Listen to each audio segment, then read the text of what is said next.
भाग 4 में आज जो राष्ट्रीय स्तर पर हो रहा है उसके बारे में हम देखते हैं। तो कल से नवरात्रा शुरू हो गए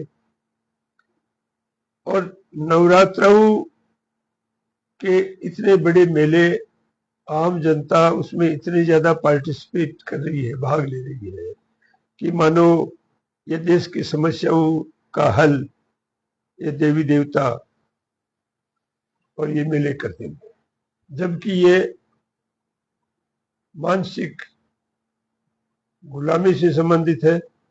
और ये जो वर्तमान राज सत्ता है उसका जो सामंती वैल्यू है उसको और मजबूत करती है। इसके लिए आज के दिन आर्टिफिशियल इंटेलिजेंस में हमने 2 को चुना है। एक हमने लिया है सबसे पहले जेमिनी को और दूसरा लिया है हमने जीपीटी को। जेमिनी से जब हमने सवाल पूछा कि नवरात्रा का ऐतिहासिक महत्व क्या है, तो उसने हमें घोड़ मटोल धार्मिक, मिथक और पुराणों के आधार पर जवाब दिए। लेकिन जब हमने उनसे और गहराई में जानने की कोशिश की, हमने कहा कि मैं एक इतिहास का विद्यार्थी हूँ, अब हमें बताइए ये देवी दुर्गा कौन थी, क्या उसका इतिहास है? तो उसने उसका कोई ऐतिहासिक महत्व नहीं बताया। फिर भी वो एआई, क्योंकि वर्तमान व्यवस्था से कई चीजें उसकी जुड़ी हुई होती हैं, इसलिए उसने अलग तरह के जवाब देने की कोशिश की।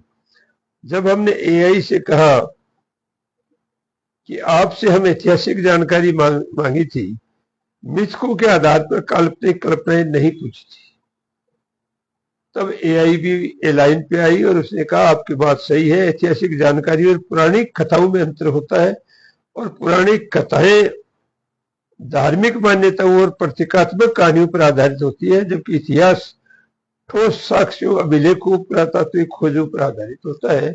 ये बात आर्टिफिशियल इंटेलिजेंस की सही है।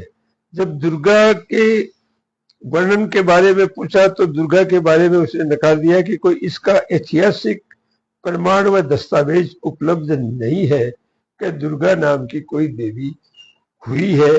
इसको अलग अलग काल में अलग अलग से इसको जोड़ा गया है, जिसका ऐतिहासिक कोई महत्व नहीं है। फिर हमने उनसे एक सवाल किया कि दुर्गा पूजा जो सबसे ज्यादा बंगाल में है, वहां दुर्गा की मूर्ति बनाते वक्त वेश्या के घर से मिट्टी क्यों लाया जाता है? तो उसने इस बात को माना कि बंगाल में दुर्गा की मूर्ति बनाने के लिए 3-4 जगहों से मिट्टी लाई जाती है। गंगा के किनारे से भी लाई जाती है, कुमार के घर से भी लाई जाती है और वैश्या के घर से भी लाई जाती है। लाई क्यों जाती है? एक लोक परंपरा है, इसका कोई ऐतिहासिक साक्ष्य नहीं है। फिर हमने उनसे यह भी जानना चाहा कि ये महिषासुर कौन था, तो वो कहीं उसको राक्षस बताते हैं, कहीं उसको असुर बताते हैं, लेकिन वो निश्चित जवाब नहीं दे पाया। तो ये जो कथा बनी हुई है नवरात्राओं की और दुर्गा पूजा की, ये सारी जो गणों थे उन गणों की मात्र सत्तात्मक टाइम में और फसल के बदलाव के समय इन्होंने एक फेस्टिवल के रूप में, खुशी मनाने के रूप में इन्होंने किया। और एआई को जब हमने कहा कि हम आदर्शवादी उत्तर नहीं चाहते, आपके पास ऐतिहासिक तथ्य नहीं है, तो कोई बात नहीं। तो उसने इस बात को स्वीकार किया कि ये दुर्गा पूजा का जो ज्यादा सामने आया है वो 18वीं शताब्दी में आया है और भारत में 18वीं शताब्दी में अंग्रेज थे, आगे थे, मुगल काल का अंत था। तो अंग्रेजों ने जनता को बांटने के लिए उन्होंने अलग अलग प्रतीक पकड़ा दिए।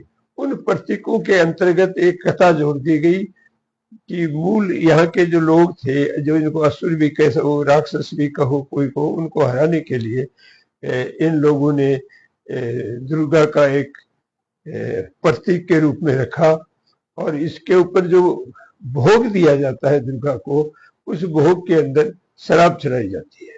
शराब का मतलब यह है कि नशे की आदि है। और एक जन श्रुति में यह भी है कि दुर्गा एक सेक्स वर्कर थी, और जब ये इनसे मूल निवासियों से, आदिवासियों से, जो गणों से जो झगड़े चल रहे थे, उसमें जब काबू में नहीं आए तो उनको जो है वो शराब पिलाकर 9 दिन नशे में रख करके उसके बाद में उसी नशे की हालत में महिषासुर का वधन किया गया, उसको मारा गया।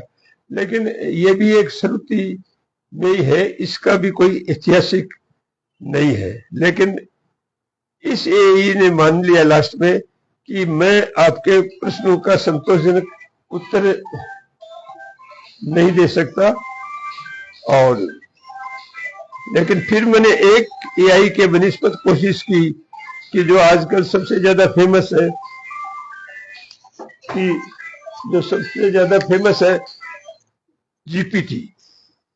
जीपीटी से हमने सवाल किया, और जीपीटी ने यह बताया कि भारत में मूर्ति पूजा का सबसे ज्यादा जो चलन हुआ है वो गुप्त काल में हुआ है। और इसमें जो परजीवी वर्ग था, जिसमें क्षत्रिय और ब्राह्मण जो लोग थे, इन्होंने परजीवियों ने समय मिला, उसमें खूब इन्होंने मंदिर भी बनाए, खूब इस ढंग की नई प्रथाएं भी चलाई। और भारत में जो पुराणों के आख्यान है वो काल्पनिक गल्प के आधार पर कुछ जातक कथाओं को बिगाड़ कर इन्होंने लिए हैं। उसकी वजह से अलग से रूप में एक उसको देवी इन्होंने स्थापित करने की कोशिश की। ऐतिहासिक तौर पर उन्होंने 3 किताबों का हवाला दिया कि इसके अंदर ये वर्णन आता है कि उस समय ये दुर्गा पूजा चलन में थी। एक इन्होंने राजतरंगिणी का दिया है जो 12वीं सदी की किताब थी, एक इसने आईने अकबरी का भी दिया है, एक 1025 में अलबरूनी का भारत के वर्णन में भी दिया है।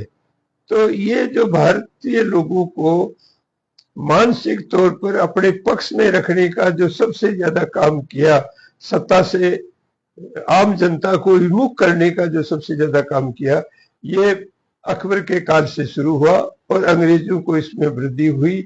और आज भी हम उन अंग्रेजों की सारी परंपराओं को वैसे की वैसे निर्वाह कर रहे हैं। इसका देश के विकास के साथ, देश का मानसिक चिंतन के साथ, और देश के बारे में राजनीतिक वैज्ञानिक तौर पर सोचने का दृष्टिकोण नई पीढ़ियों का कुंद किया जा रहा है। इसलिए भारत के भविष्य में ये भी एक रोड़ा है। धन्यवाद।